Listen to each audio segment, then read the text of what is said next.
ये मध्यमान की सार्थकता। The significance of the mean,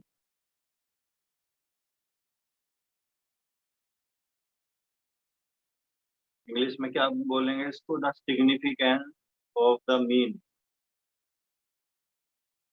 आंकड़ों द्वारा निकाले गए मध्यमान का मान प्रमाणिक त्रुटि से तुलना किया जाता है। आंकड़ों द्वारा निकाले गए मध्यमान का मान प्रमाणिक त्रुटि से तुलना किया जाता है, तभी मध्यमान की सार्थकता ज्ञात होती है। मध्यमान की सार्थकता दो प्रकार के सैंपल द्वारा तुलना से होती है। कौन से दो प्रकार के सैंपल हैं? एक तो लार्ज सैंपल है, जिसमें यदि n 30 से बड़ा हो तो, जो आप पिछली क्लास में n बताया ना, n यदि 30 से बड़ा हो तो लार्ज सैंपल में आता है। फिर होता है स्मॉल सैंपल, यदि n 30 से कम हो तो स्मॉल सैंपल में आएगा। यानी ये जो स्मॉल और लार्ज सैंपल है, यही बाद में कांतिक अनुपात विधि और काई एक्सपेरिमेंट बन जाएंगे। तो दो समूह के मध्यमानों की सार्थकता आपके टॉपिक में दे रखा है, मनोज जी ने बताया।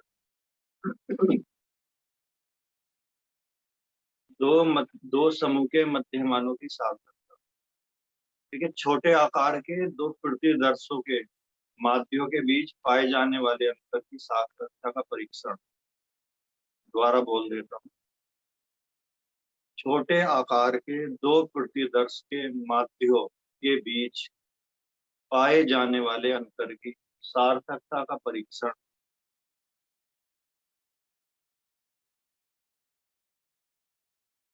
इसका अर्थ यह जानना है कि दोनों प्रतिदर्श माध्यों में अंतर सार्थक है या नहीं है।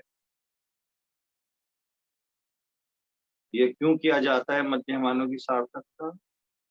दो प्रतिदर्शों के माध्यों के बीच जो डिफरेंस है वो ठीक है या नहीं है, या अर्थहीन है, ये जानने के लिए मध्यमानों की सार्थकता की गणना की जाती है। मध्यमान की सार्थकता ज्ञात करने की तीन विधियां होती हैं।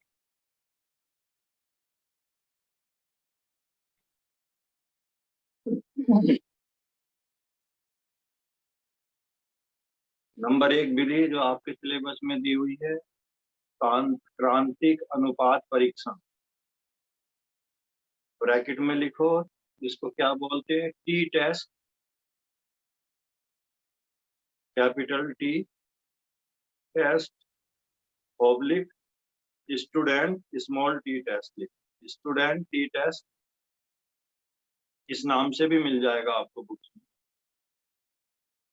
नंबर दो होता है F test, capital F dash test, इसको बोलते हैं फिशर एफ टेस्ट।